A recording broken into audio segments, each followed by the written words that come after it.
Hello everyone, I will show you in this video how to change your keyboard from Azerty to Qwerty or from Qwerty to Azerty. So just you have to follow and watch this video till the end.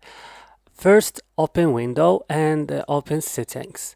So guys, here right now inside your settings, go to time and language and go to language here and add to language like English and French.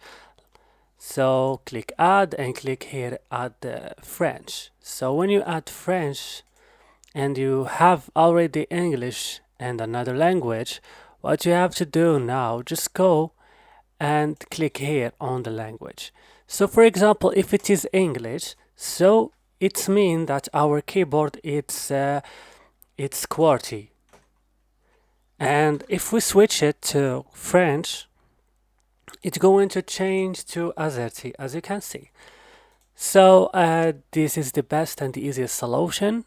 I hope this video was useful. Don't forget to like and also subscribe in this channel. See you in another tutorial.